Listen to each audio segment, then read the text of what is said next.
Hello world, and we are back.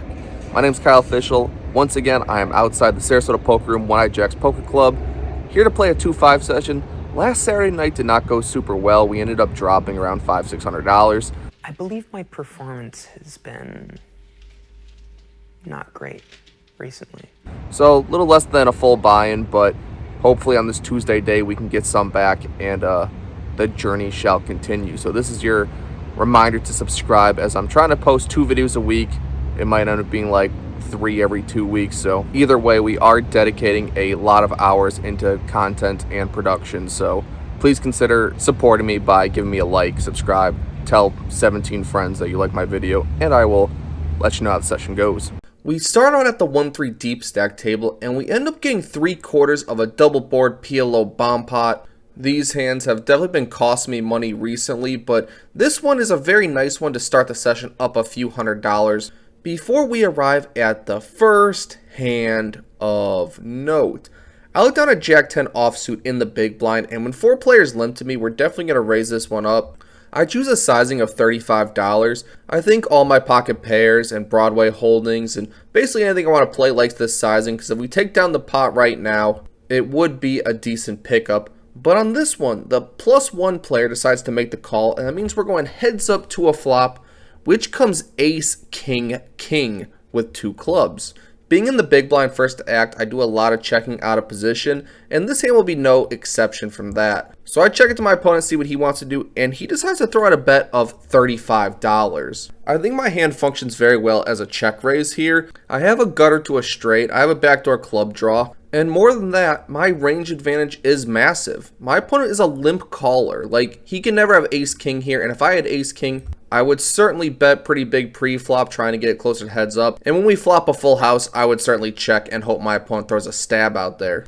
So I decided to raise to $110. I think this puts a lot of my opponent's hands in a terrible spot. If my opponent like pocket 8s, they certainly hate looking at this check raise, and they're probably just going to fold. And that's what ends up happening. My opponent folds, and we end up taking down the first significant pot of the day.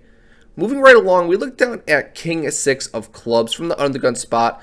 This is quite loose, and I don't recommend opening this hand, but when we're playing at a table where everyone is relatively tight and very unlikely to 3-bet us as a bluff, we're going to open this one up, and on this one, the hijack, button, small blind, and big blind decide to call, so I'm going 5 ways to a flop, which comes 8-5 deuce with 2 clubs. On this one, the big blind leads out for $30, and then it's on me. I consider raising briefly, but think that this player just generally has an 8 or sometimes a 5, and we can pretty easily bluff them off that hand on later streets. And if this opponent was betting with a draw like 6-7 or queen jack of clubs, we'd rather just hit our higher flush and then get a big pot going later. So I make the call. I was expecting this to go heads up, but then the button decides to call as well. So we're still going 3 ways to a turn card, which is the 9 of spades. So it actually gives me a gutter to a straight, and we still have the king high flush draw. On this one, the under the gun player does not slow down, even when 2 people have shown interest in the hand. They bet $30, and this is where I'm going to raise. If my opponent had like ace 8, 8-5, 3-4, those are all likely going to fold, but the queen jack of clubs and the 10 jack of clubs are definitely going to call this, so we actually get better hands to fold and worse hands to call with this raise. I make it $140. And once I make it 140, the button starts going into the tank. He is audibly sighing. He looks like he's in miserable pain right now.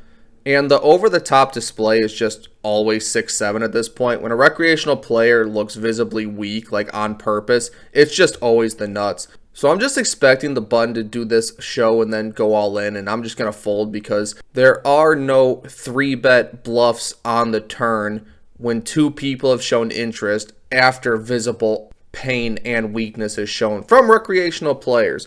But he eventually does call, and now the flop and turn aggressor decides to fold. Oh my. Oh, this is bad. This is bad.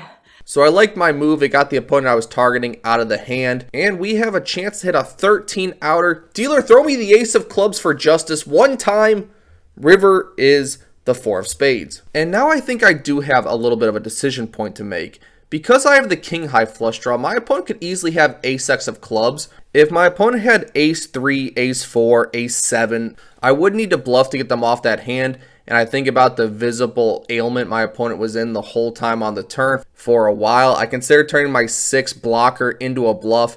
But then I just remember this guy just has the nuts, and I choose to check, and my opponent goes back into the tank, showing more weakness, more ailment, before settling on a bet sizing of $400. Yes, we are definitely out of there. We are not calling this one, and we are not trying to bluff him off the $50 he left behind. So after losing this big one, we do get a small, less notable pot back to get us closer to even.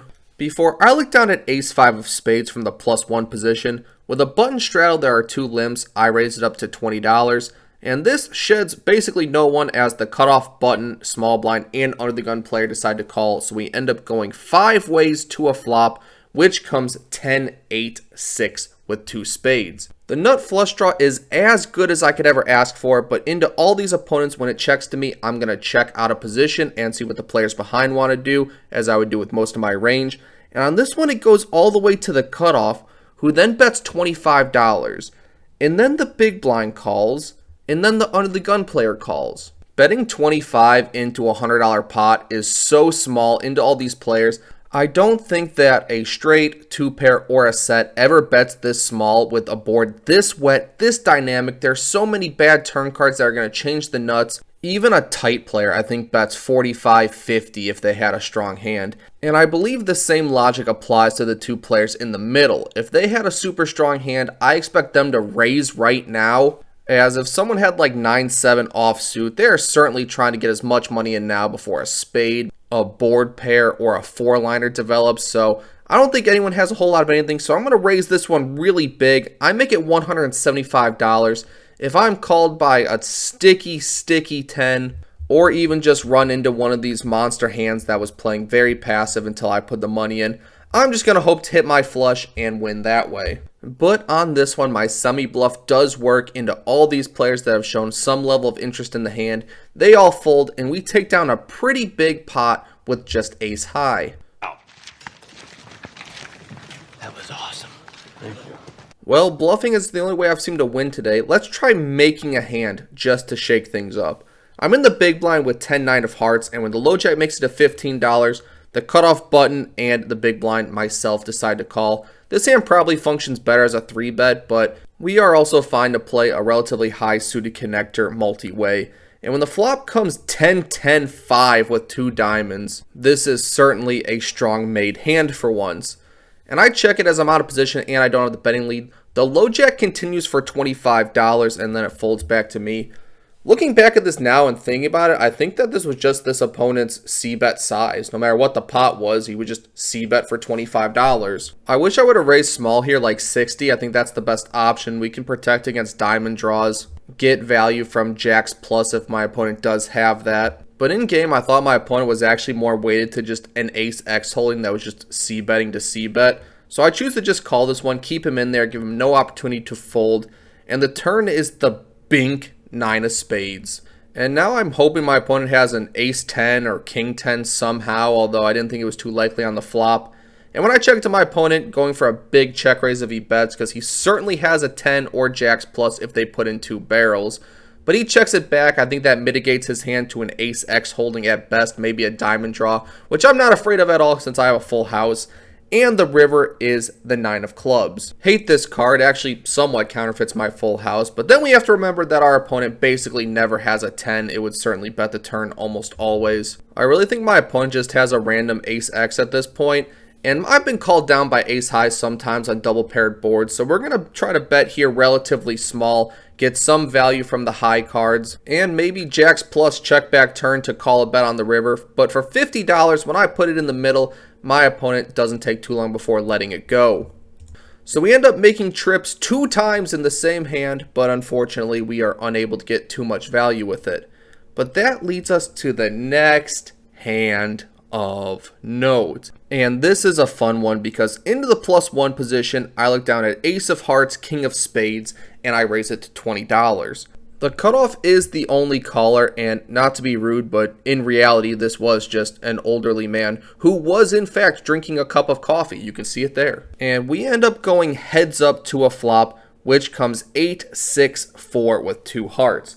Definitely not a board I'm going to c-bet if I was going to lead out of position, but ace high should be good some of the time. Ace of hearts is very powerful. So I check it to my opponent, definitely not going to fold to one bet, but he checks it back. And the turn is the 3 of hearts. So we pick up the nut flush draw, we still just have ace high, and I decide to bet $20.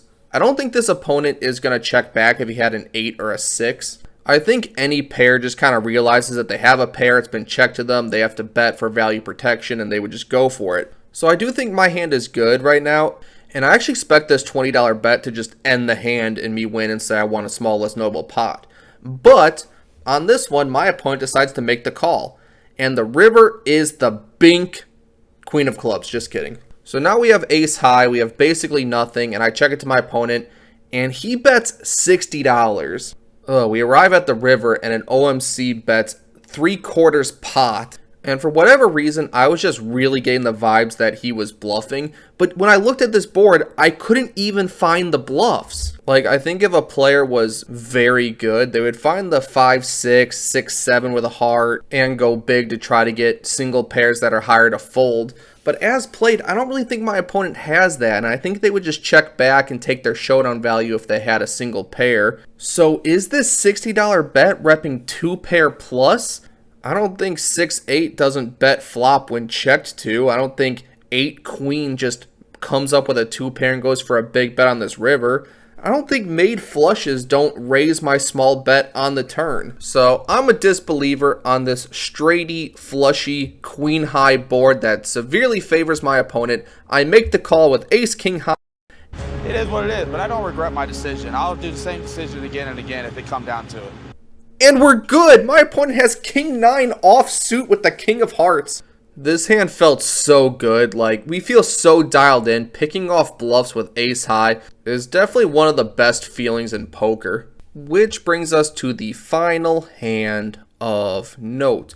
When under the gun raises to $15 and the +1 calls, I'm in the low jack with jack 7 of clubs. You can tell I'm definitely feeling myself over calling a hand this week from an under the gun open. But everyone else folds and we end up going 3 ways to a flop, which comes jack 10 deuce with 2 diamonds. So we do flop top pair and we feel good about it. When the other player checks and the +1 player checks to me, we're going to put on a bet here. We're in position. We have top pair. Either of these opponents probably should have bet if they had a stronger hand. So I'm feeling pretty confident that my hand is good right now. And to the $25 bet, both players decide to call. All right, feeling a lot less confident. The turn is the 8 of hearts. And when both players check to me, I mean, a 9 gives me a straight, but we don't really like the dummy end of it. I decided to check here, but in hindsight, I think a bet here is much better. Either of these opponents could have ace, king, ace, queen with or without diamonds. And those hands have a ton of equity, but we're ahead of them, and we don't want them to draw for free. But when I check it back, the river is the 7 of spades. So we make 2 pair, but any 9 is a straight. And when the other player checks to me and the +1 player checks to me, my instinct was to check it back. But I do think I'm leaving some value on the table. I think if either opponent had a 9, they certainly would have bet. But if they had like 10-8, where they call with second pair on the flop, make 2 pair, but without the betting lead, don't lead out themselves, and now feel kind of in a gross spot, can't really bet, but we'll check call. That hand would pay us off. Maybe pocket queens plus, that wasn't feeling too great with this specific run out. Maybe ace jack, that was really tight. We're going to target some of these hands and go for some thin value, betting 2 pair on a 4-liner board. I bet $55. That did not happen.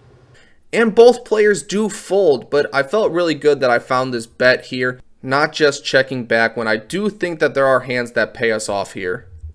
Before I leave, I do end up opening ace jack offsuit to $15, get 3 callers. Flop is ace 9-8. This one I'm just going to standard C bet. And for $35, everyone folds. We take a nice little hand down before we leave. It's time to celebrate the wins and live with the losses. We are into the game for $1,000, out of the game for $1,304, which is a profit of $304 across 4 hours, equates to $76 an hour or 15 big blinds an hour. I actually feel pretty good about that session. There was a lot of good things that went my way. Very notably, the ace high flush draw into 3 people able to pull off the raise massive bluff with, we definitely had a lot of equity. We're drawing to the nuts, but think the logic between bluffing the 3 people there was sound, and on this one it works out for me. We don't get like snapped off. That part's good.